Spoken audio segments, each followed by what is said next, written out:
Bonjour chers Thaï, chers Sangha, bienvenue à nous. Nous sommes réunis au Hameau Nouveau en ce jeudi 12 avril 2018, à quelques jours de notre retraite francophone qui commence samedi, où beaucoup de francophones venant de France, de Suisse, de Belgique et d'ailleurs peut-être vont se joindre à nous pour une semaine de retraite. À partir de samedi, donc. J'espère que chacun et chacune est bien installé là où il est, là où elle est, dans le moment présent.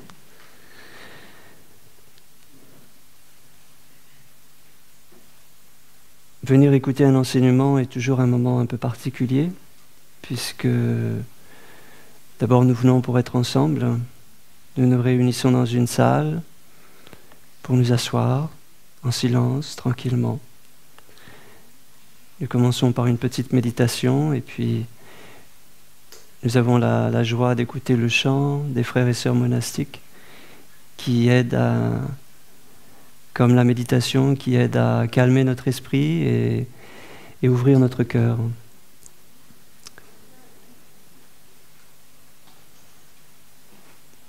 Et dans cette expérience de venir écouter un enseignement, tous assis dans cette salle, tous très relativement, en tout cas tranquilles, relativement silencieux. Tout est calme. Et nous respirons ensemble. Et vous êtes tous tournés dans une direction, et je suis tourné dans la direction opposée. Mais peu importe, nous respirons tous ensemble.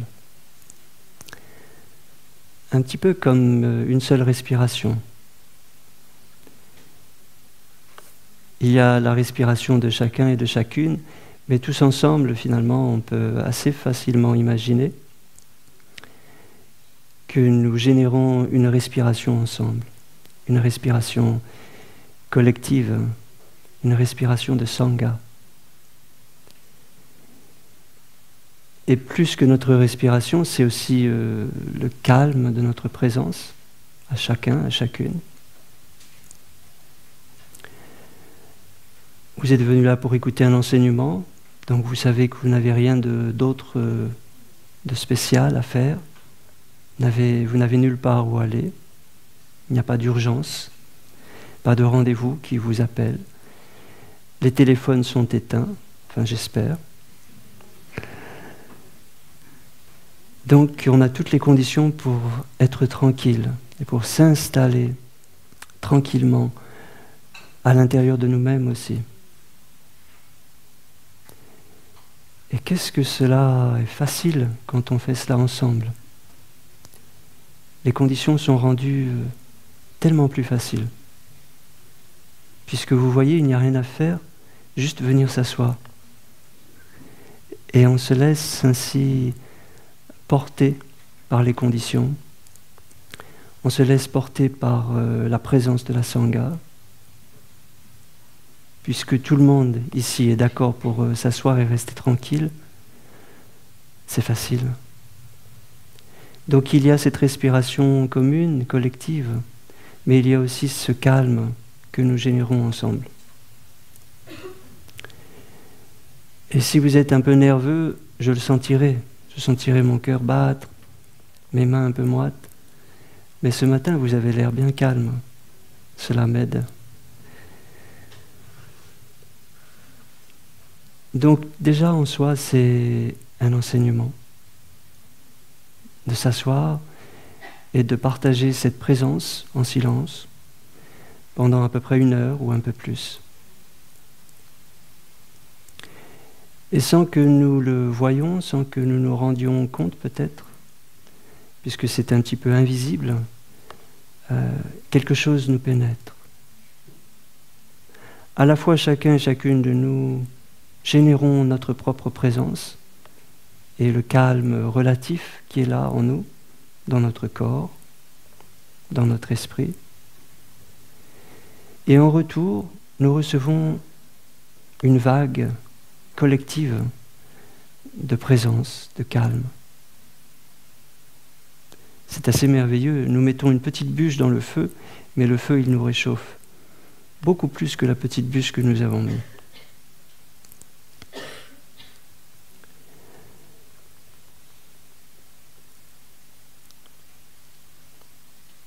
Donc sans que nous nous en rendions compte, le fait de venir baigner en fait dans cette expérience de la matinée, de venir écouter un enseignement, se suffit en soi, quelque part. Bon, je parle parce que vous êtes venus pour écouter quelqu'un parler, il faut bien que je remplisse un peu l'espace aussi, mais le plus important dans tout cela, c'est que nous soyons ensemble, tranquilles. Et ce qui est merveilleux aussi dans cette expérience collective de Sangha, c'est que si aujourd'hui peut-être quelqu'un parmi nous, un frère, une sœur ici, est un petit peu agité, parce qu'il ou elle a des soucis, des préoccupations, peut-être qu'il y a eu une conversation hier soir, ou ce matin, avant de venir, et qui a agité un petit peu notre esprit, qui nous préoccupe, et qui rend difficile de s'asseoir tranquillement à l'intérieur de soi, eh bien ce qui est merveilleux, c'est qu'en étant tous ensemble ici, on est porté par l'énergie collective, là aussi, de paix, d'écoute, de silence, de présence. Il n'est pas garanti que ça fasse disparaître d'un coup de baguette magique l'agitation qui est là, mais ça l'apaise. Ça la calme. Et parce qu'on est tous là un petit peu dans une présence qui finalement nous empêche de faire des bêtises, vous n'allez pas vous mettre à crier ou à vous lever ou à avoir des comportements et des gestes un peu trop agités, disproportionnés. Il y a un effet d'apaisement collectif. C'est super ça. Alors que si vous étiez à la maison, peut-être que vous prendriez votre téléphone, vous rappelleriez la personne pour l'engueuler, peut-être, je ne sais pas. On peut faire toutes sortes de choses quand on est pris par ces émotions, emporté par ces tempêtes.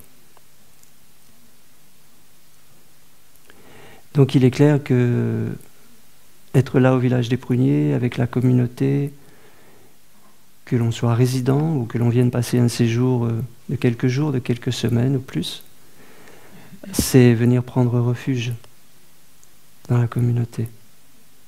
C'est un refuge sûr, un refuge où l'on vient aussi se ressourcer, se régénérer.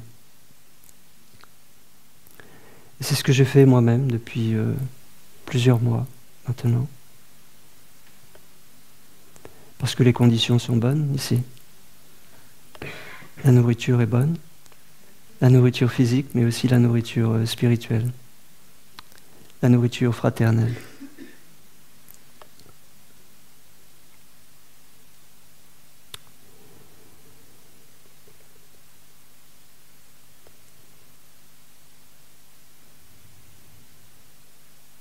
Nous avons ici aussi avec nous, nous pouvons considérer que nous avons la présence de notre maître Thai, qui est physiquement présent en Thaïlande, mais qui est aussi, on peut dire, la raison principale de notre présence ici. Puisque avec l'aide d'autres personnes, il a œuvré à bâtir cette communauté et ce lieu, et il nous a offert cet enseignement avec lequel nous pratiquons, ce chemin que nous apprenons à emprunter chaque jour ensemble. De la respiration consciente, des marches en pleine conscience et de l'art de vivre en fraternité, de l'écoute attentive, de la parole habile, etc. Donc Thaï est présent avec nous puisqu'il est la raison d'être pour la plupart d'entre nous d'être ici.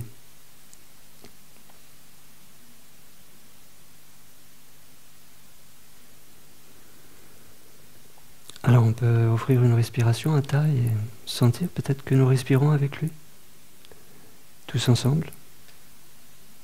Essayons de revenir à cette respiration qui nous unit, qui nous relie les uns aux autres. Rien de spécial à faire si ce n'est revenir à votre propre respiration et puis de vous donner les moyens d'écouter. Écoutez la présence des autres ici. Écoutons notre présence ensemble, si vous voulez bien un instant, avec le son de la cloche.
On est bien là, on n'est pas pressé. On n'est jamais pressé dans le moment présent, quand on s'y installe vraiment. Moi, je ne suis pas pressé. J'ai préparé plein de notes, mais c'est plus pour me rassurer qu'autre chose. Je ne suis pas obligé de partager tout ce qu'il y a sur le papier. L'important étant cette expérience de présence ensemble. Que l'on parle ou que l'on ne dise rien.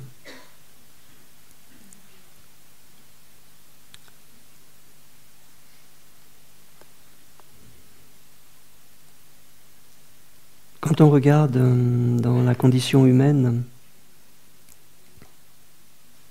de tout temps, et aujourd'hui encore, et en chacun de nous, et dans le monde, en nos frères, en nos sœurs, en nos voisins, en nos voisines, en nos amis, dans notre famille, si on regarde bien, attentivement, on se rend compte que la plupart de nos tragédies, la plupart de notre drame dans cette condition humaine qui est la nôtre, a à voir avec le fait de se sentir séparé.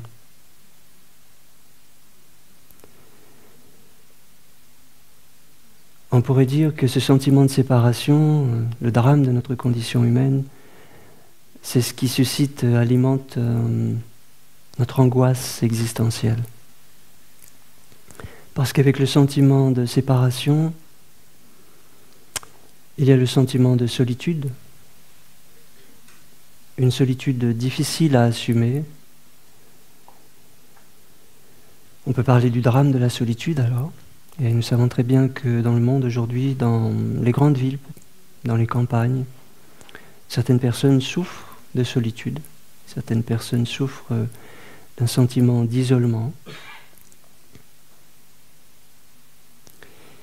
Et avec cette solitude, ce sentiment de séparation, il y a l'impression d'un devoir, le devoir de s'assumer.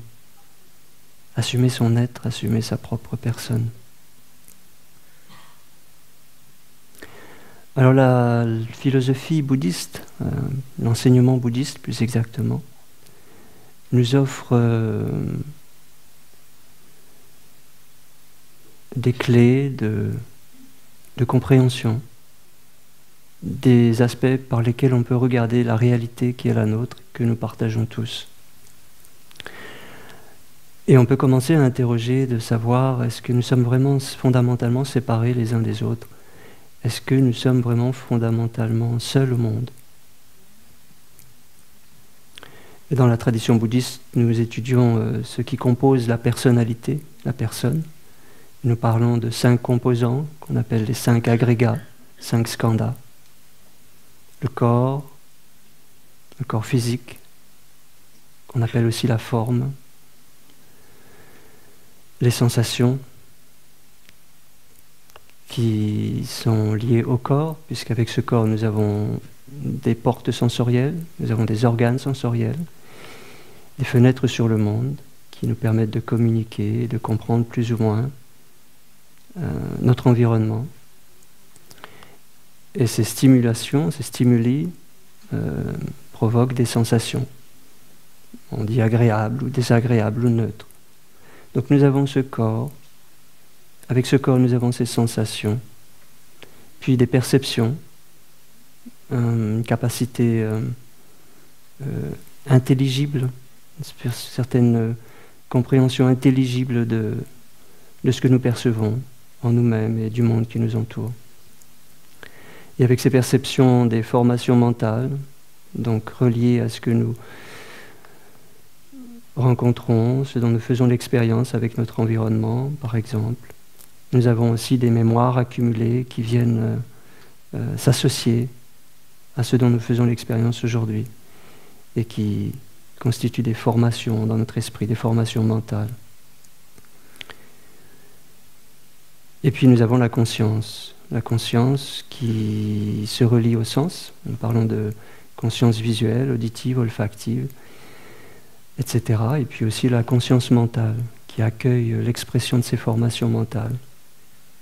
Donc la personne, l'individu, l'être humain, est constitué de ces 5 composants, nécessairement.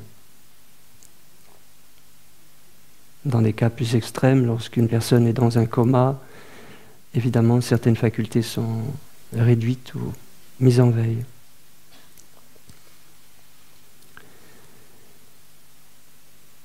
Donc, avec ces 5 composantes de ce que je suis, de mon être, de mon individu, je ne peux pas ne pas être relié à l'environnement qui m'entoure. Je ne peux pas ne pas voir, ne pas entendre, ne pas sentir, ne pas goûter, ne pas ressentir, ne pas avoir des images mentales, des pensées qui constituent mon expérience humaine.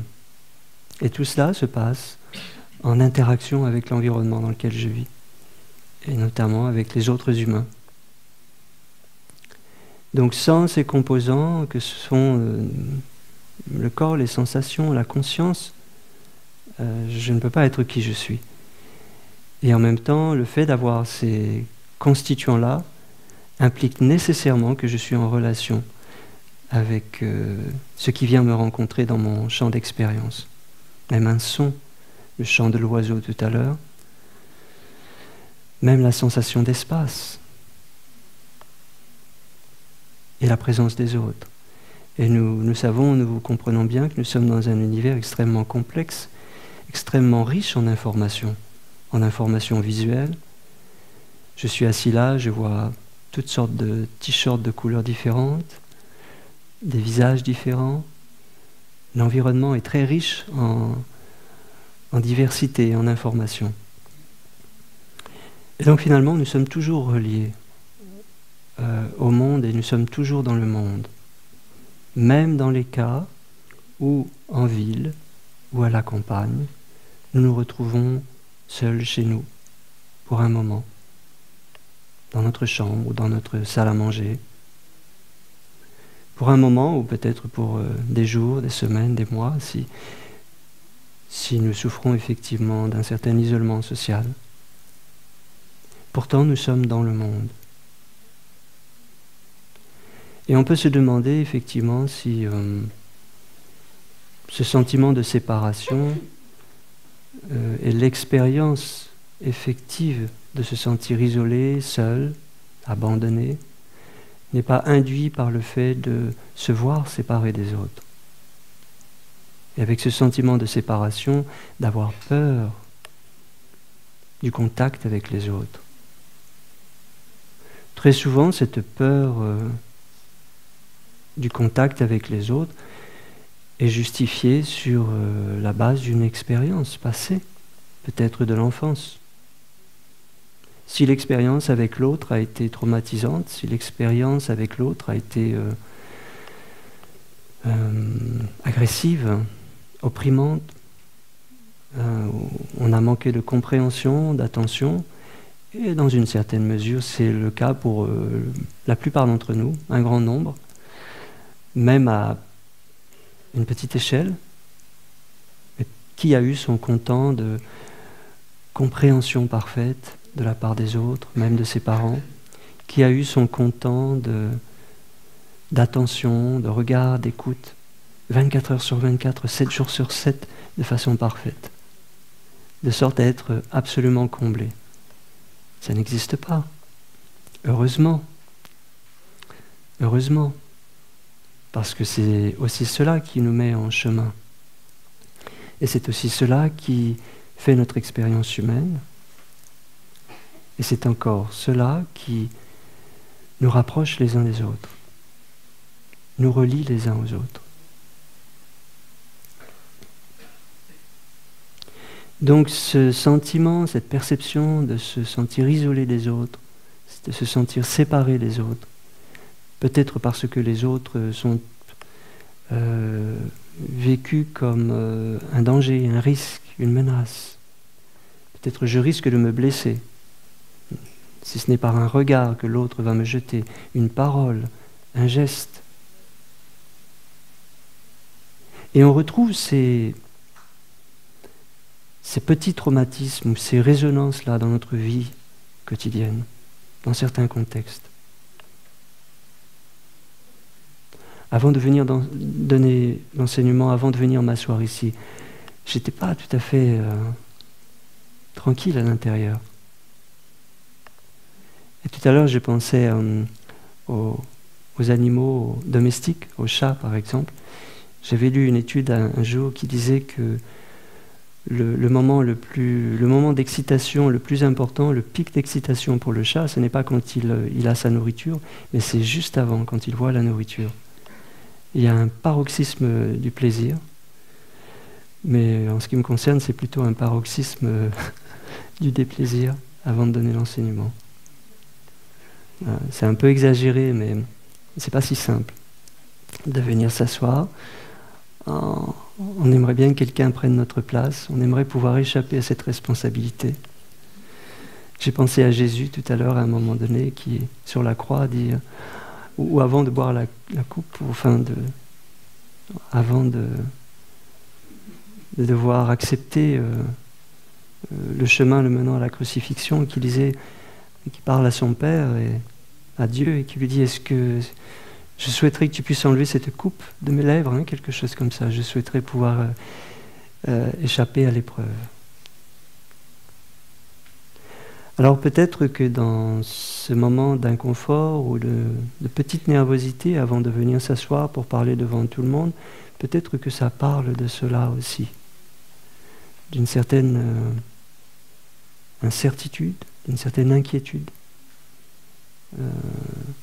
sur la base de son expérience, de mon expérience personnelle dans mon rapport aux autres.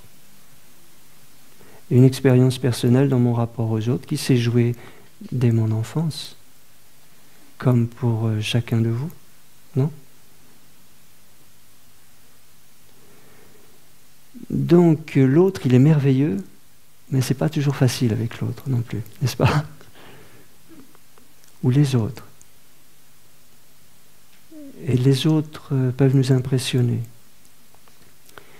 Et les autres sont l'enjeu de toutes ces fragilités qui sont en nous et qui remontent à la surface dans certains contextes, à certains moments. La peur d'être jugé, la peur que ce que l'on va dire n'est pas à la hauteur, la peur qu'on se moque de nous, la peur qu'on ne nous écoute pas bien et qu'on nous coupe la parole, ou que l'on réagisse à ce que l'on a dit, ou que l'on ne soit pas d'accord avec ce que l'on a dit. Tout cela vient réveiller une blessure, n'est-ce pas? La blessure de notre être. On peut parler de blessure narcissique, hein? La peur ou la blessure de ne pas se sentir accepté, aimé, inclus. Donc tout cela se joue, j'en suis convaincu, pour chacun d'entre nous, au quotidien de notre existence. Peut-être pas chaque jour, mais assez souvent dans notre vie. Pourvu que les conditions amènent le contexte pour cela.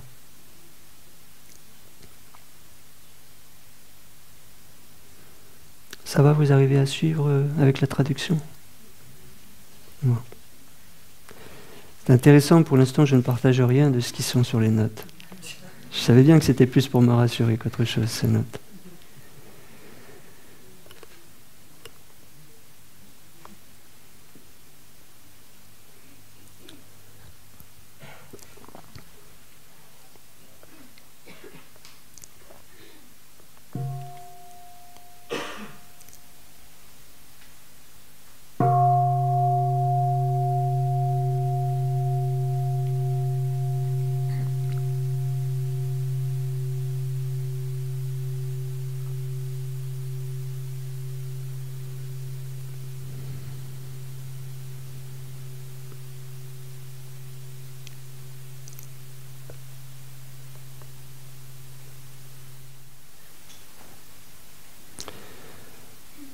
Alors on a parlé des 5 composants qui constituent l'individu, la personne humaine, les 5 agrégats.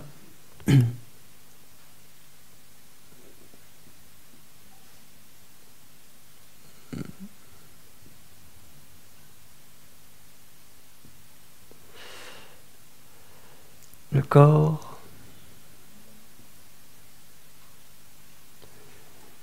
les sensations,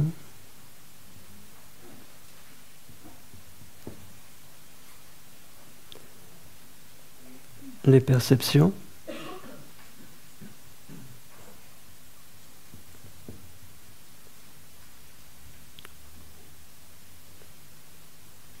les formations mentales,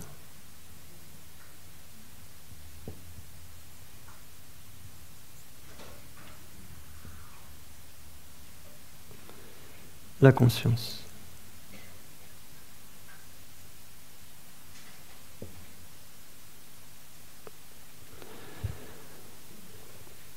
Mais nous avons aussi une façon de pointer dans le bouddhisme 4 tendances, il semble, que nous aurions, que nous ayons, de 4 points de vue, 4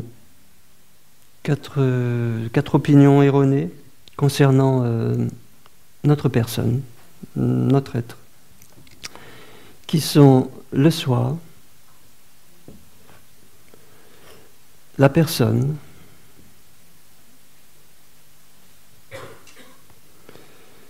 l'être vivant,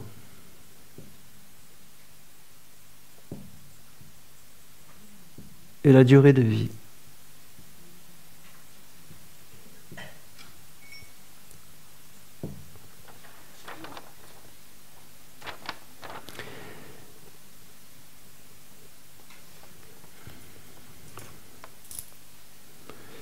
Donc le soi, c'est déjà de se penser en tant qu'existant, justement, indépendamment des autres.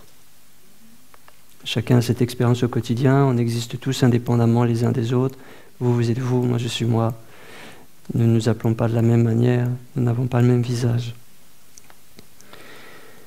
Il y a cette tendance dans notre conscience de saisir cette idée d'être un soi séparé.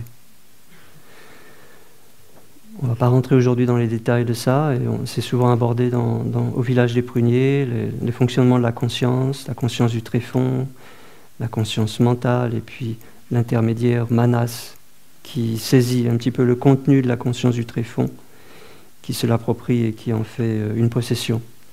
Et ça, c'est cette tendance de manas, de dire j'existe. Donc une fonction, une tendance en nous, une habitude, un besoin sûrement, une sorte de survie existentielle, de nous dire j'existe, moi je.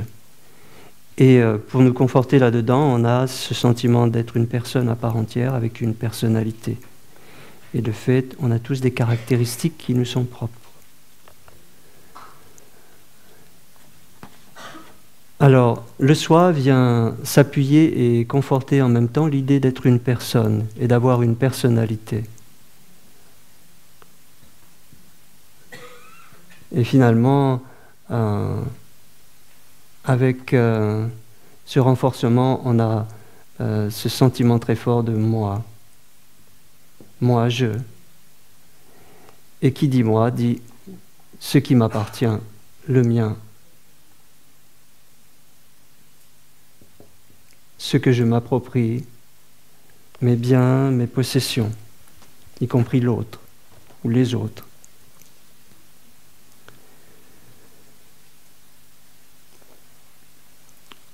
Donc on a des caractéristiques, en termes sanskrits on appelle ça les lakshanas, tout ce qui nous définit. Et chaque jour on peut avoir des caractéristiques un peu différentes, et puis on a des caractéristiques, on va dire, de base qui se continuent. On parle de caractéristiques de similitude. Après tout, vous avez toujours à peu près le même visage d'un jour à l'autre, le même son de voix, vous êtes à peu près la même personne. À peu près. Et en même temps, il y a des caractéristiques qui changent, et le fait est que nous sommes des réalités vivantes, des êtres vivants, qui évoluons aussi. Au point de dire que chaque instant, nous sommes une personne différente.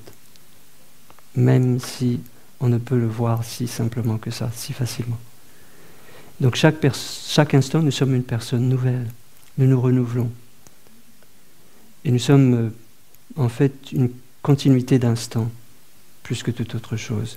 Mais bien sûr, ça, on ne s'en rend pas facilement compte et on a même tendance à l'oublier. Et on peut souhaiter, sur ce chemin de pratique, où on est invité à se réveiller ensemble, où on est invité à générer la présence, on peut souhaiter faire de cela une pratique, peut-être un mantra, de se rappeler à soi-même, chaque instant je me renouvelle, je suis une personne nouvelle, à chaque instant l'autre est une personne nouvelle, pour rafraîchir notre regard. Et avec cela, nous avons donc le sentiment d'être un être vivant. Qui dit être vivant, c'est-à-dire un être animé. Nous sommes, après tout, un animal humain. Animal vient, je pense, le latin doit être quelque chose comme animus, donc ce qui est animé, par contraste aux végétaux ou aux minéraux, qui ne bougent pas, par exemple, qui n'ont pas cette faculté de mobilité. Mais nous sommes animés, nous pouvons nous déplacer. Nous sommes animés, et donc qui dit être vivant, être animé, dit être inanimé par opposition. Donc nous nous distinguons inanimés. Nous nous distinguons de ce qui n'est pas, de ce que nous ne considérons pas comme des êtres vivants peut-être, ou en tout cas des êtres inanimés. Et puis nous avons la durée de vie, l'idée de naissance et de mort, de commencement et de fin.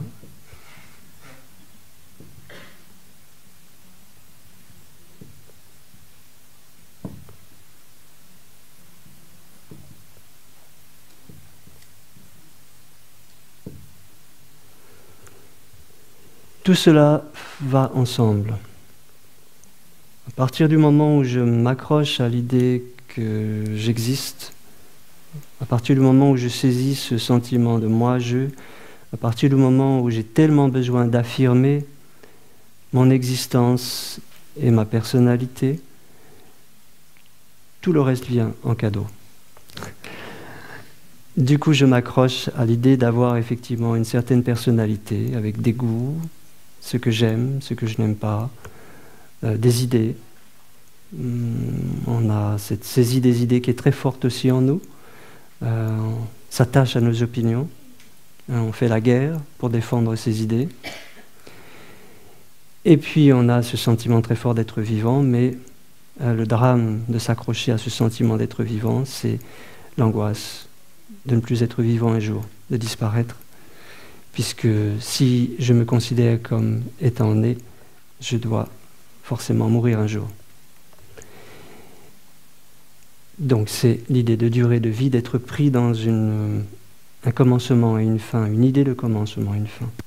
Donc ces 4 aspects sont considérés et sont présentés dans le bouddhisme comme 4 façons erronées de voir. Est-ce que ça fonctionne? Oui. 4 façons erronées de s'identifier à sa personne, à soi. Et c'est merveilleux de se sentir exister, d'avoir une indépendance dans sa personnalité, son caractère, et et d'exprimer tout cela. Et en même temps, c'est aussi cela le drame de notre existence, parce que nous avons peur de disparaître. Nous avons peur de perdre tout cela un jour. Alors on peut se demander si le problème est vraiment de disparaître. On peut se demander si le problème, en fait, il n'est pas d'apparaître. Parce qu'à partir du moment où j'apparais, je dois disparaître. C'est ce que le Bouddha a lui-même enseigné dans les tout débuts de ses enseignements, après son éveil. Toute chose composée est amenée à se décomposer. Or, tout phénomène existant sous le soleil, on va dire, tout phénomène qui existe est un phénomène dit composé. Exactement comme on vient de le voir, nous sommes nous-mêmes en fait composés de différents aspects qui nous aident à communiquer avec notre environnement et qui fait que nous sommes nourris par notre environnement. Si bien qu'on peut se demander, mais est-ce que ces idées qui je dis être mes idées, est-ce que ce sont vraiment les miennes? Ce corps, est-ce que c'est vraiment mon corps? Ce corps qui a été nourri par la nourriture, la nourriture qui a été cultivée par d'autres, qui a été acheminée par d'autres, qui a été cuisinée par d'autres, etc. Ce corps qui a été conçu par d'autres corps, qui a été élevé, éduqué, ce corps qui ne cesse en fait d'emprunter à l'univers sa subsistance. Et moi, j'ai l'arrogance de dire mon corps, mes idées, etc. Donc c'est très intéressant et important, je pense, de regarder dans tout ça pour relativiser un petit peu l'importance que nous nous donnons à nous-mêmes, ou au contraire, cette tendance opposée de penser que nous n'avons aucune importance. Et parfois, ce sentiment de n'avoir aucune importance est tellement fort en nous que nous faisons des pieds et des mains dans nos comportements, dans l'environnement dans lequel nous sommes, pour exister, et pour mendier de l'importance un petit peu, par le regard que les autres vont nous offrir et l'écoute qu'ils vont nous offrir, comme si nous n'étions pas déjà importants. Bien sûr que nous sommes importants, mais peut-être pas de cette sorte d'importance que nous voudrions et qui nous enflamme l'ego, je ne sais pas. Bien sûr que nous sommes importants. Le simple fait d'être au monde et de participer à ce grand règne du vivant fait que nous avons exactement notre place, une place qui est en relation avec tout le reste du vivant.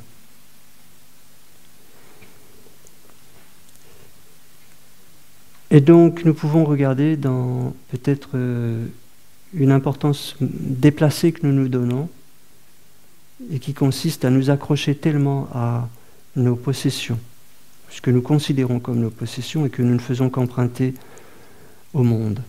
Des idées, des façons de parler, une langue que nous avons apprise, les vêtements que nous portons, même nos comportements en fait, nos gestuels.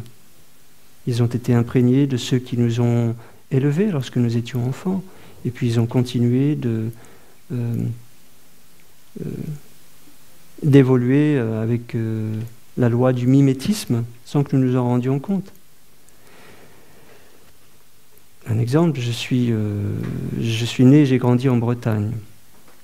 Mais je suis parti de Bretagne, ça fait plusieurs années.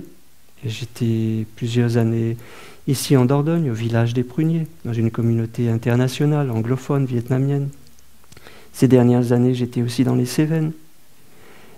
Et des fois, des personnes qui me rencontrent me disent « Oh, mais tu as un accent, mais d'où vient ton accent ?»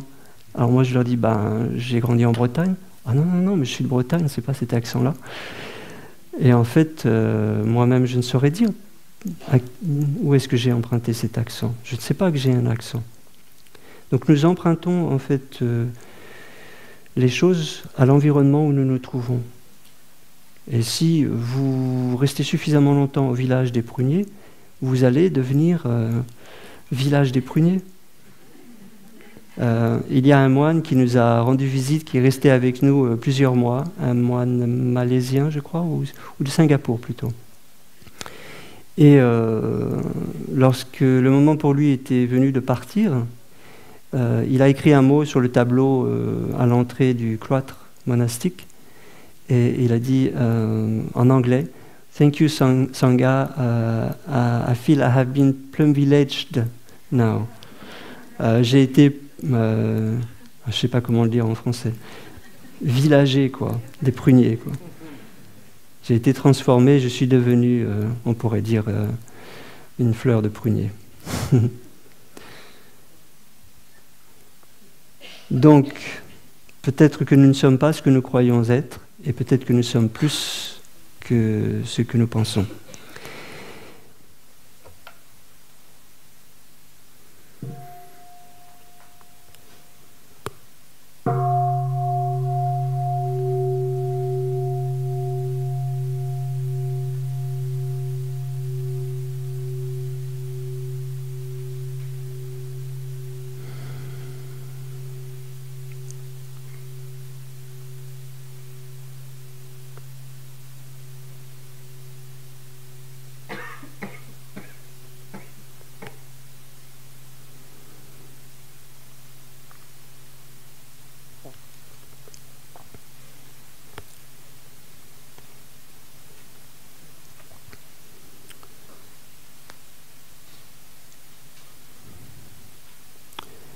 Pour arriver à nous libérer de ce sentiment de séparation et d'isolement, qui parfois est peut-être cool, peut-être que ça nous plaît de nous sentir indépendants, différents, distincts des autres, mais qui à d'autres moments, à certaines heures, devient une angoisse existentielle et une difficulté à trouver sa place parmi les autres. Une difficulté à retrouver le contact social, pour nous aider à nous libérer de cette vue tellement inscrite en nous.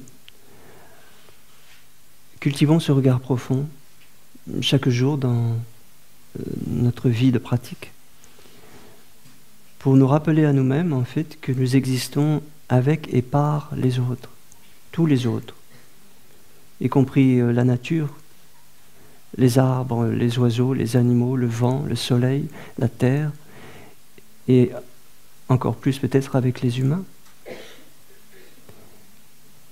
Donc nous n'existons pas sans les autres.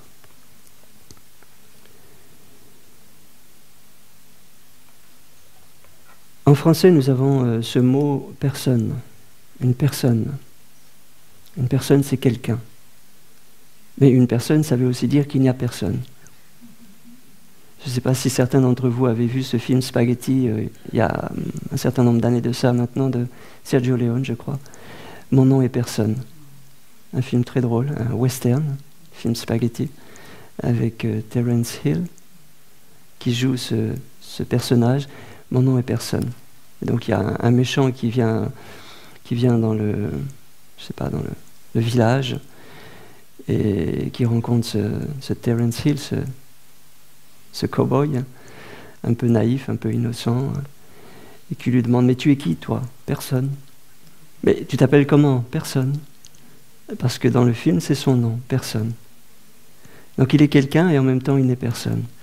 Enfin, il est justement personne. C'est son nom. En anglais, on a, je ne suis pas sûr parce que ce n'est pas ma langue native, mais on a cette expression « anybody ». Anybody peut affirmer la présence de quelqu'un, en fait, de n'importe qui. Anybody, c'est n'importe qui. But si on dit « there can't be anybody here », par exemple, je ne sais pas, il ne peut y avoir personne. Hein. Je ne suis pas sûr que ça fonctionne en anglais comme ça, non? Vous n'êtes pas d'accord? Bon. Donc, en tout cas, on va avoir « somebody » ou « nobody ». Je pensais qu'anybody, ça pourrait être l'intermédiaire. Non, ça ne marche pas. Mais on peut reconstituer les langues, hein, on est libre après tout. Donc, personne en tant que quelqu'un, une personne, c'est affirmer sa présence, n'est-ce pas? C'est être quelqu'un, j'existe. J'existe. J'existe. Donc, ist, c'est être, et ex, c'est en dehors de soi. Donc, j'existe en dehors de moi-même par rapport aux autres, au sein des autres. Et par opposition, ce que l'on peut chercher à trouver, enfin, je crois que c'est ce que nous cherchons à contacter et à développer, c'est l'être, la dimension d'être. Donc exister concerne davantage s'affirmer dans la sphère sociale, on va dire, dans l'environnement, à l'extérieur. Mais s'il n'y a pas le fondement de l'être, notre expression à l'extérieur est fragile et incertaine et risque de relever davantage d'une sorte de vanité. Le mot vanité vient du latin vanitas, qui signifie aussi le vide. Il n'y a pas de substance en fait. Donc on gonfle une apparence pour compenser ce sentiment d'être qui fait défaut en nous.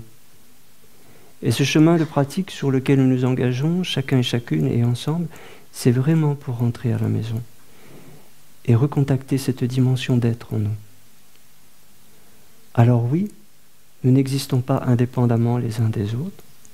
Oui, nous ne sommes pas fondamentalement séparés les uns des autres.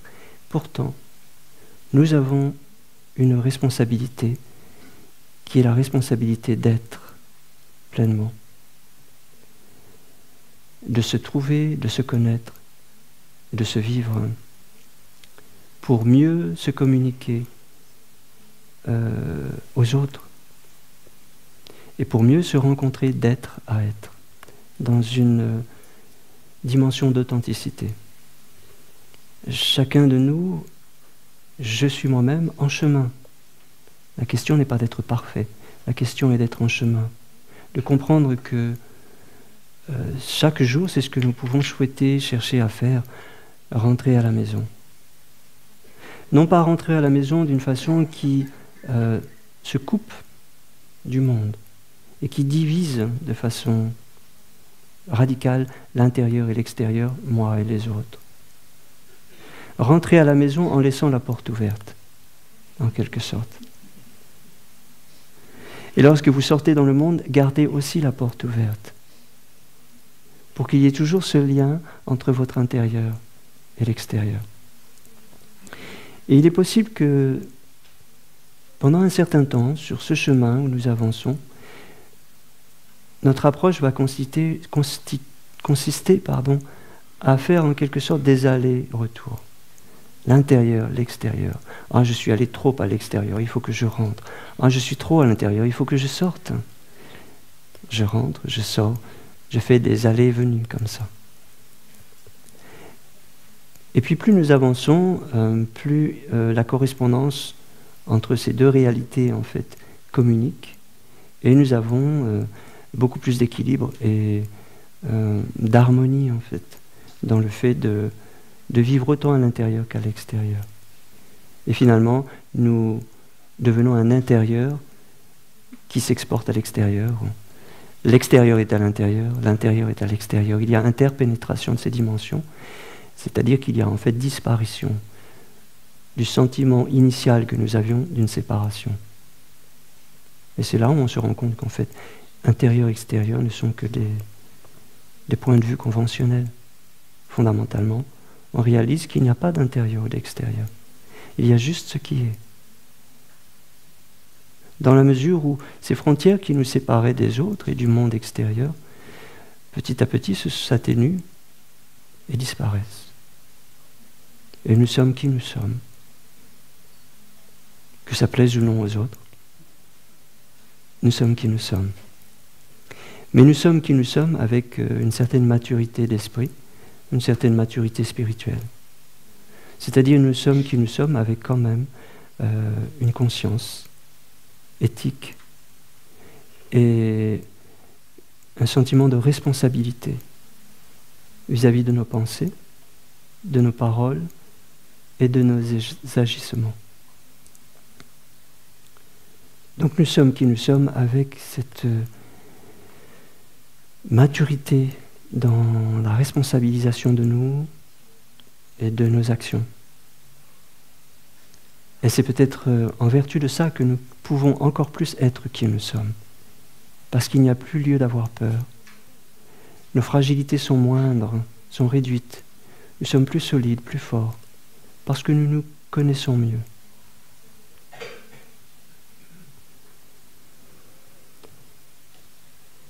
Alors en même temps, ces paramètres ou paradigmes intérieur, extérieur, grandir dans sa dimension d'être et s'exprimer dans la sphère sociale, humaine, ont leur place, ont leur rôle à jouer.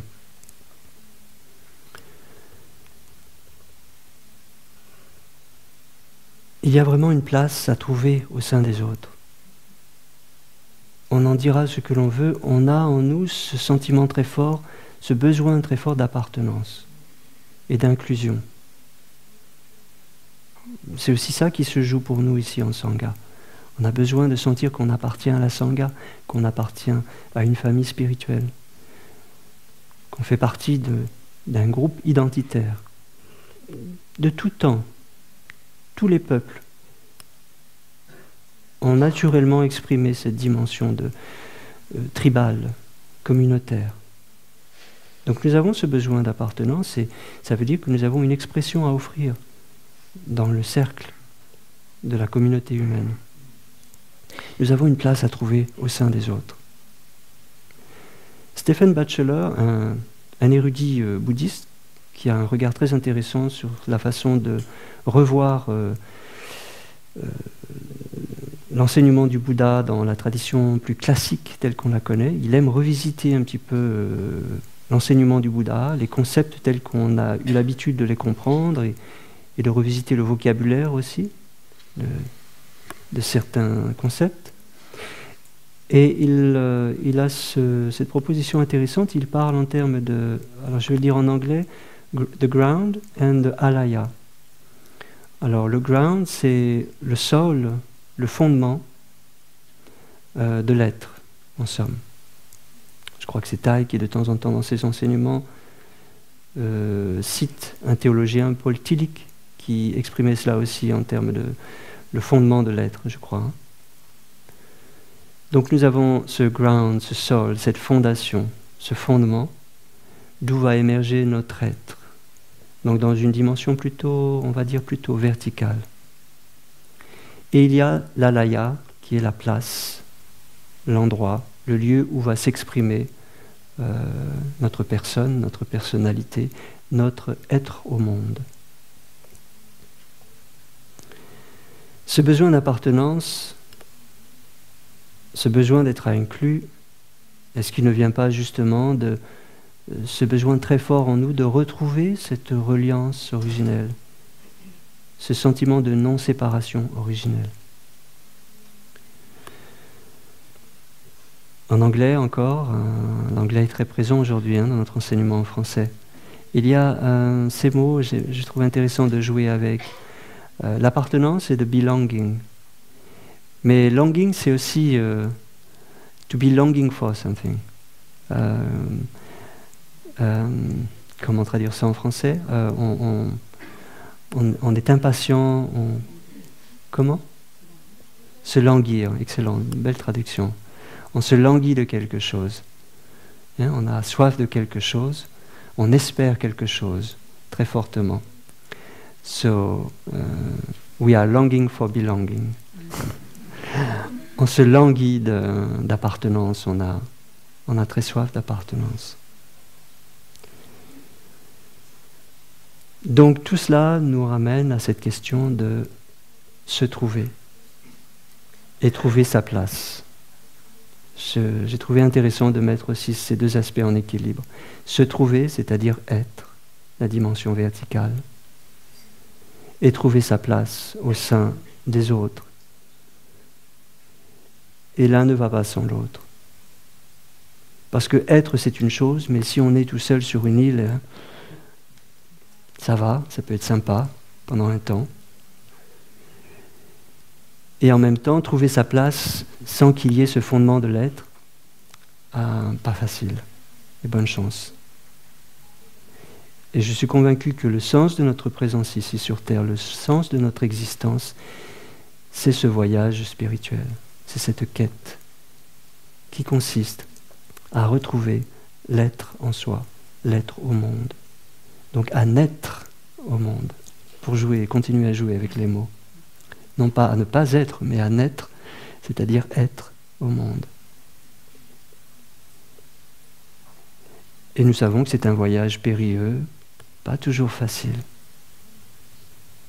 C'est une véritable épreuve, une épreuve du feu, une épreuve de transformation,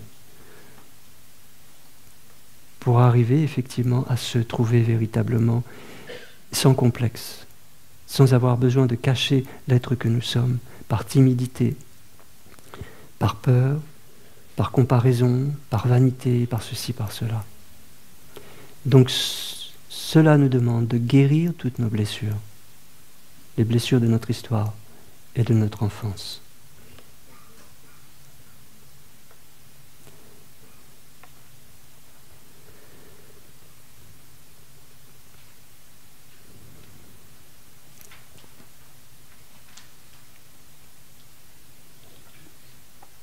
Ça va, vous arrivez à suivre jusqu'ici ?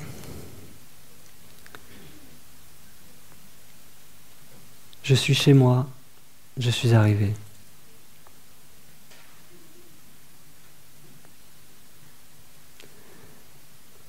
Je suis chez moi, je rentre à la maison, je retrouve cette dimension d'être. Je suis arrivé. Je peux baisser ma garde, mes défenses, me détendre et m'ouvrir à l'espace qui est là, au lieu où je me trouve, aux personnes qui m'entourent. Je suis chez moi, je suis arrivé. C'est notre pratique ici au village des Pruniers, de faire émerger ces deux dimensions d'être et d'existence.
Alors ce soi, ce moi, cette personne, cet être vivant, cette durée de vie auquel je m'identifie tellement,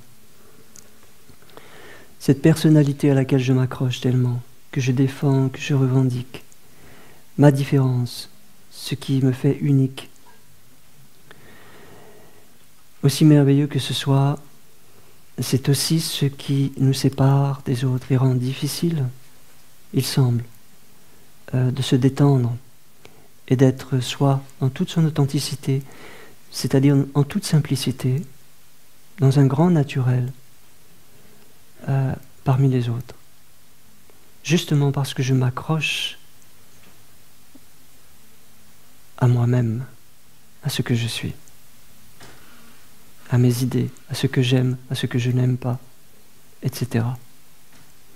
Cette saisie de la conscience sur quelque chose qu'elle finit par appeler moi est le drame de notre condition humaine, notre angoisse existentielle. Parce que qui dit saisir quelque chose, dire s'y accrocher et y tenir fortement et avoir peur de perdre cela. Or tout ce qui apparaît est amené à disparaître. Et nous l'avons dit, le problème n'est peut-être pas de disparaître, mais d'apparaître. Nous pouvons donc souhaiter nous entraîner à ne pas apparaître, cesser d'apparaître, pour être davantage.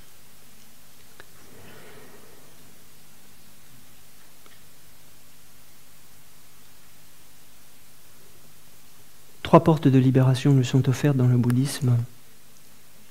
La vacuité, première porte de libération qui nous conduit à un premier saut du dharma qu'on appelle l'impermanence. Nous pouvons faire l'expérience de la vacuité sur deux plans. l'impermanence et l'interdépendance des phénomènes et de tous les êtres. Donc on s'entraîne à observer l'impermanence de notre propre vie, l'impermanence de nos pensées, l'impermanence de nos émotions, l'impermanence du monde physique, matériel qui nous entoure, l'impermanence du temps. Et nous pouvons nous entraîner à observer aussi l'interdépendance de tous les phénomènes, pour comprendre et intégrer de plus en plus qu'effectivement rien n'est séparé. Nous interdépendons avec tout le reste. Nous interdépendons avec le soleil qui nous donne sa lumière, sa chaleur, qui permet aux végétaux de synthétiser la chlorophylle, des végétaux qui vont nous nourrir. Nous sommes avec le nuage qui nous offre l'eau, avec la montagne, avec les autres humains, etc., etc., avec tout le cosmos. Donc nous intersommes avec, on va dire, avec Dieu. On va considérer que Dieu, c'est ça, le cosmos vivant. Nous intersommes les uns avec les autres. Plus nous nous entraînons à cela, à ce regard, plus nous nous sentons concernés par ce qui nous entoure. Parce que plus nous nous sentons reliés, plus nous sentons un sentiment d'appartenance, plus nous nous sentons concernés,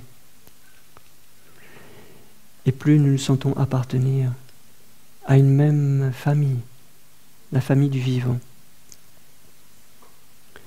Une deuxième porte de libération nous est offerte, anaprihita, non c'est la troisième celle-ci, animita, la deuxième porte de libération, le non-signe, la non-caractéristique.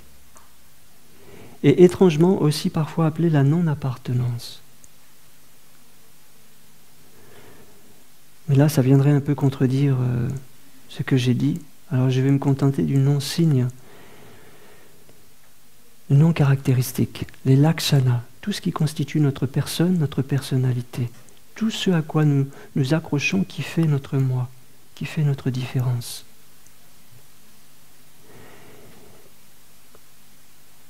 Et en pratiquant la reconnaissance de ce à quoi je m'accroche, ce que je saisis en termes de mes idées, de moi, plus je regarde cela, plus je peux me donner les moyens de relâcher tout doucement cette saisie. Dimanche, l'autre jour, c'était dimanche, je crois, Frère Fapio m'a donné un enseignement. Il a parlé de l'importance de s'arrêter, de regarder, d'apaiser, de comprendre. S'arrêter, regarder, apaiser, comprendre, puis lâcher prise. Donc pendant un temps, dans notre pratique, on va faire ces étapes. Je m'arrête, je regarde, je reconnais ce qui est là, je calme ce qui est là, je comprends ce qui est là en regardant profondément dedans, et puis je lâche prise.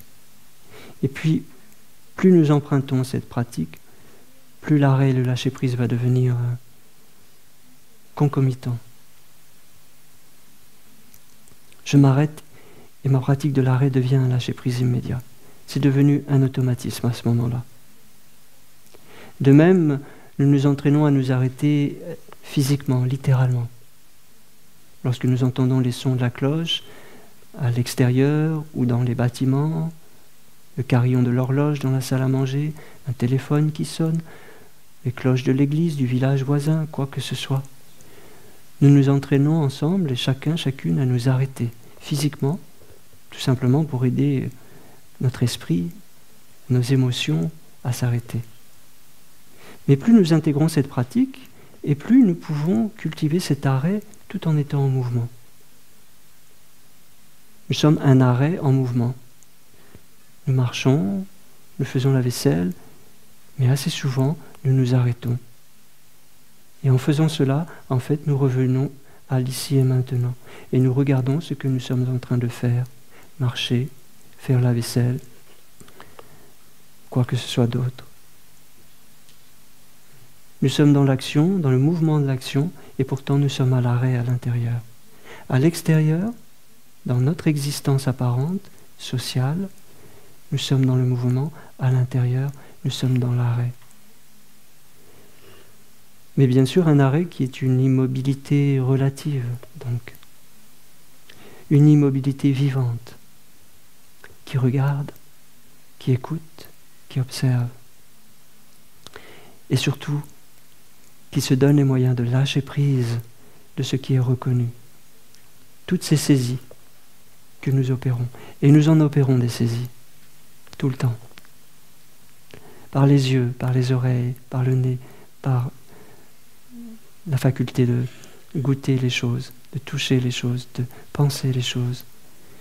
Toutes ces saisies s'opèrent par le biais de nos sens, de nos perceptions, de nos formations mentales. Et nous saisissons tout le temps les choses, particulièrement à l'extérieur. Nous saisissons les personnes, nous saisissons les objets, nous saisissons les idées aussi. Nous saisissons des paroles. Même lorsque des paroles nous font mal, nous les saisissons et ça nous fait encore plus mal. Et nous les gardons longtemps. Donc il y a une immense vertu à cette pratique du lâcher prise. Lâchons prise pour être libre. Donc cette deuxième porte de libération, la non caractéristique, c'est la capacité de transcender les limitations de toutes ces identifications qui sont les nôtres. Tout ce à quoi nous nous identifions et qui nous restreignent, qui nous limitent. Pour comprendre que je suis bien plus que ce que j'ai l'habitude de penser que je suis. Je suis bien plus que mon histoire, cette histoire que je me raconte et que je me répète depuis l'enfance et qui se remodèle au fil du temps et que je présente chaque fois que on me demande qui je suis, comme un album photo que je sors. Mais est-ce que je suis seulement cette histoire et est-ce que je suis limité et restreint par cette histoire que je me raconte et que je raconte aux autres? Donc reconnaître ces limitations, reconnaître ces identifications, reconnaître ces saisies au moment où elles s'opèrent, au quotidien, pour nous permettre de lâcher prise, pour nous permettre d'être libres. Et à ce moment-là, d'être sans identification, sans pensée, sans image, d'être tout tranquille, tout silencieux à l'intérieur, tout en étant au monde. Cette deuxième porte de libération, justement, nous conduit au non-soi. On se libère de cette notion étriquée de soi, de moi. Vous arrivez à me suivre? Ça va? Troisième porte de libération, justement, la non-poursuite. Parce que je m'identifie à moi-même, que je me sens limité, imparfait, incomplet, je ressens le manque. Et je poursuis à l'extérieur tout ce que je crois va venir combler un certain manque. Affectif, un manque de complétude, un manque de bien-être, un manque d'estime de moi-même, un manque de sentiment, un manque de chaleur, un manque de tendresse, quoi que ce soit. Donc nous avons toutes ces poursuites qui se jouent à l'extérieur. La non-poursuite, anaprihita, troisième porte de libération, c'est la capacité à s'arrêter, c'est la capacité à reconnaître les poursuites au moment où elles s'opèrent. Et là, nous voyons que c'est un long chemin pour chacun de nous, puisque chaque jour nous renouvelons cette habitude, ce mécanisme de poursuivre et saisir les choses, parfois à l'intérieur de nous, même en termes d'idées. Pour ma part, les meilleurs enseignements que je donne, c'est ceux que je me donne dans la tête les jours qui vont précéder l'enseignement. Ah, ils sont excellents ceux-là, et je suis mon meilleur public. Il est difficile d'arrêter la machine en ces moments-là. Donc c'est notre entraînement, et nous sommes vraiment là pour nous entraîner, non pas pour être parfaits, mais pour nous donner les moyens de reconnaître ce qui se passe, donner les moyens de comprendre, pour nous donner les moyens de grandir en liberté. Et cette troisième porte de libération renvoie au troisième saut du Dharma, le nirvana. Parce que dès que nous cessons toute poursuite, nous gagnons la paix et la tranquillité de l'esprit, du cœur et du corps.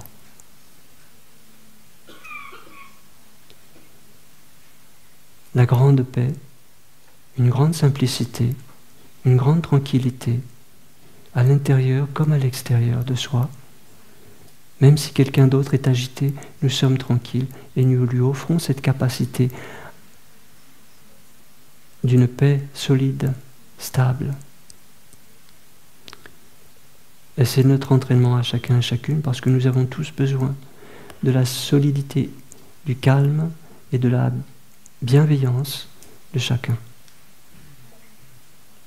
Ça, c'est notre responsabilité en tant que pratiquants et pratiquantes.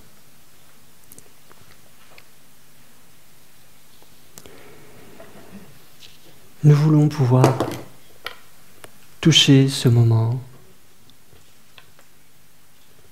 où nous trouvons ce silence à l'intérieur. Et lors de la méditation assise, c'est ça aussi que nous pouvons chercher de cela que nous pouvons chercher à nous rapprocher. Ce silence à l'intérieur.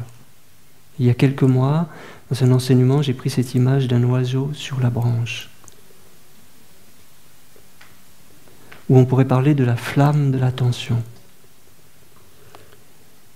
Une grande présence qui se tient à une grande disponibilité, à être là dans l'instant, à saisir, entre guillemets, à contacter cet espace entre deux pensées. Cet espace où il n'y a pas de pensée. Il y a juste une écoute, une disponibilité à être. Pour nous aider, on peut s'entraîner à revenir à une sorte de regard tourné vers l'intérieur. Que j'ai les yeux fermés ou que j'ai les yeux ouverts, j'observe celui qui observe. L'observation s'observe elle-même. Je lâche l'objet extérieur ou mental qui a pu être là à un moment donné dans ma pratique de méditation. Peut-être ma respiration, une sensation, une situation à laquelle je repense, qui sont très utiles au départ, pour renforcer une capacité de l'esprit à être un peu plus concentré, à être là, à pleine conscience de quelque chose, d'un objet d'attention qui stabilise l'esprit. Et puis à un moment donné, on peut choisir de lâcher l'objet de méditation et juste goûter la présence de l'espace qui est là. Un espace de silence, une présence. Votre présence, la présence de la vie dans le moment présent. Et on peut chercher à s'entraîner, à revenir à ce silence intérieur. Ramener l'attention de son esprit sur cet espace de silence.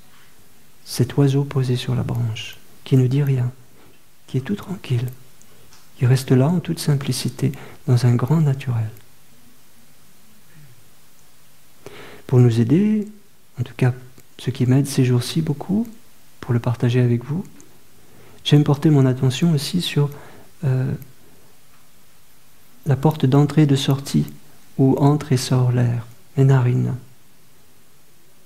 Je place mon attention au niveau de mes narines et je sens l'air qui entre et qui sort, comme une manière aussi de me relier au monde qui m'entoure.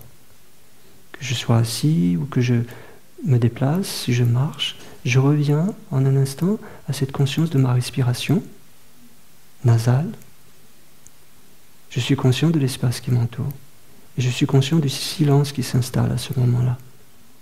Attentif à mes pas, puis à ma respiration, puis à ce silence, puis à l'espace qui m'entoure. Nous pouvons tous et chacun faire cela. De temps en temps, il est utile de regarder profondément dans son histoire, dans les pensées, les émotions qui apparaissent en situation, dans une relation compliquée que nous avons avec quelqu'un ou avec soi-même. Et puis à d'autres moments, il est très utile de se donner du repos et de s'abandonner dans cet espace inconditionnel de présence inconditionnelle, de juste être là. Ne rien poursuivre, ne rien faire, ne rien rechercher, ne rien désirer, se contenter de la joie d'être là, de la simplicité d'être là. Et ça, à ce moment-là, c'est aussi votre offrande au monde, c'est aussi votre contribution à la Sangha. Parce que vous êtes vraiment là, avec vous-même, en vous-même, dans vos pieds, dans votre cœur, dans votre esprit libre. Je ne suis pas le seul à dire ça, bien sûr. Et pour preuve, je vais vous offrir un petit extrait, un ou deux petits extraits de deux auteurs. un auteur qui est très connu dans le bouddhisme, du nom de Buddhaghosa du 5e siècle de cette ère, qui est l'auteur d'un ouvrage de référence qui est en général dans la tradition estimé autant que les sutras du Bouddha, le Visuddhimagga, qui est une façon de regarder dans l'enseignement du Bouddha et parfois de faire des commentaires, je crois. Le Visuddhimagga, qui signifie le chemin, la voie de la purification. Voici ce que nous dit Buddhaghosa pour illustrer ce que nous venons de dire, d'aborder. Personne n'accomplit l'action. Personne ne goûte les fruits. Seule la succession des actes et leurs fruits tourne en une ronde continuelle, tout comme la ronde de l'arbre et de la graine. On pourrait dire de la poule et de l'œuf, sans que nul ne puisse dire où elle a commencé. Personne n'accomplit l'action, personne ne goûte les fruits. Seule la succession des actes et de leurs fruits tourne en une ronde continuelle, tout comme la ronde de l'arbre et de la graine, sans que nul ne puisse dire où elle a commencé. Parce qu'il n'y a personne à ce moment-là pour dire où elle a commencé. Ceux qui ne discernent pas cet enchaînement croient à l'existence d'un ego. Les uns tiennent celui-ci pour éternel, les autres le déclarent périssable.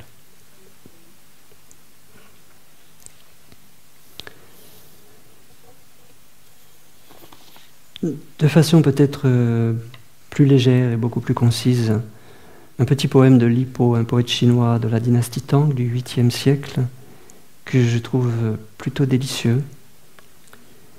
Je le lis en français et je le lirai en anglais après. Les oiseaux ont disparu dans le ciel. Le dernier nuage s'effiloche. Nous restons là tous deux, la montagne et moi, jusqu'à ce qu'il ne reste plus que la montagne. Les oiseaux ont disparu dans le ciel, le dernier nuage s'effiloche. Nous restons là tous deux, la montagne et moi, jusqu'à ce qu'il ne reste plus que la montagne. Mais encore, on pourrait dire que c'est trop. Il faudrait que même la montagne disparaisse. Ce serait la grande vacuité accomplie. The birds have vanished into the sky, and now the last cloud drains away. We sit together, the mountain and I, until only the mountain remains. The birds have vanished into the sky, and now the last cloud drains away. We sit together, the mountain and I, until only the mountain remains. Lipo.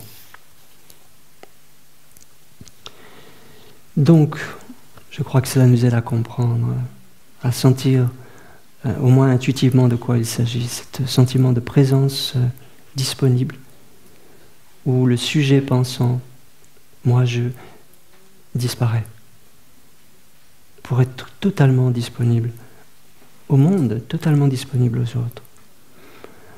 Une acrobatie pas si évidente à opérer, n'est-ce pas, dans cette existence humaine. Nous avons parlé de ces tendances, de ce besoin d'être pour mieux être au monde, ce besoin d'être et d'exister comme étant des dimensions complémentaires qu'il nous faut pouvoir réaliser et exprimer dans cette vie.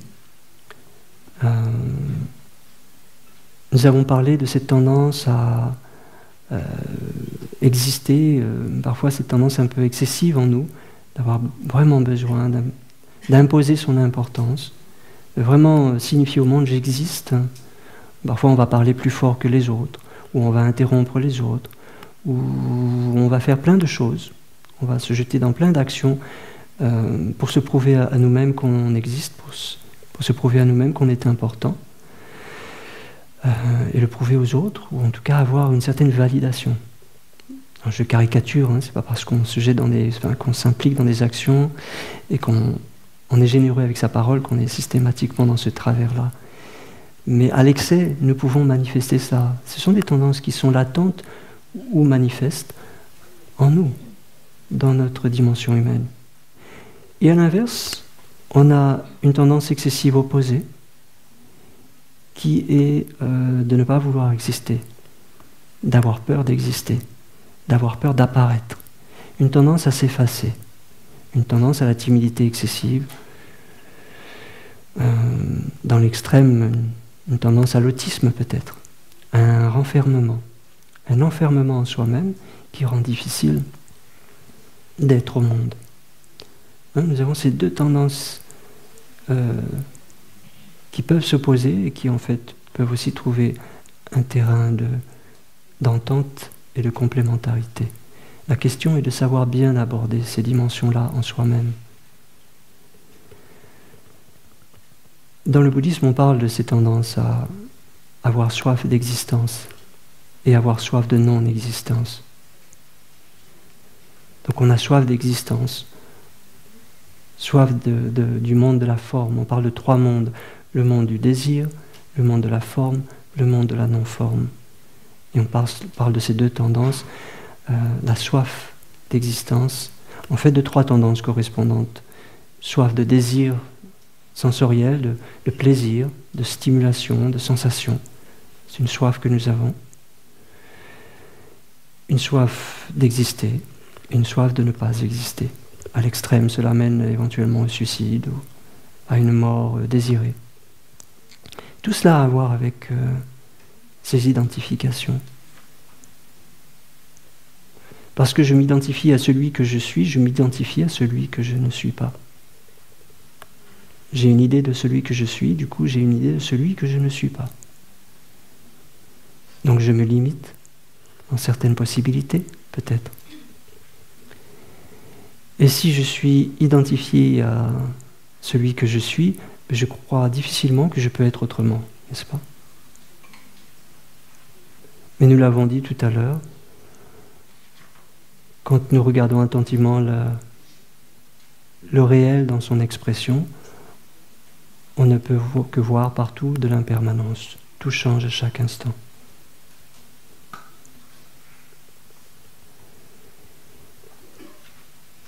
Donc, l'idée que je suis figé dans ce moi que je crois être est une illusion que j'entretiens chaque jour. La pratique de la respiration consciente, la pratique des pas faits en pleine conscience, aussi simple et naïf cela puisse paraître, aussi facile.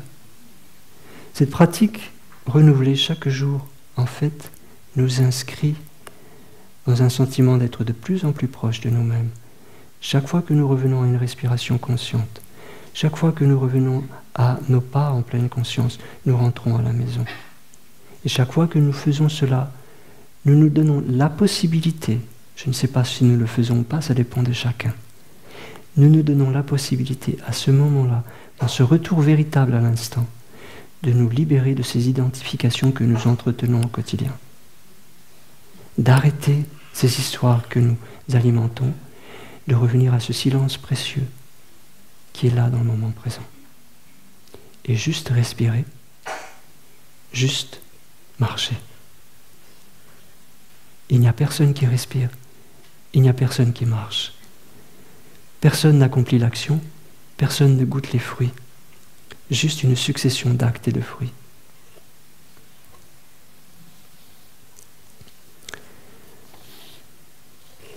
Je pourrais en dire davantage, mais il est bien de s'arrêter par là, il est déjà presque 11h20. Merci pour votre écoute et bon voyage à nous.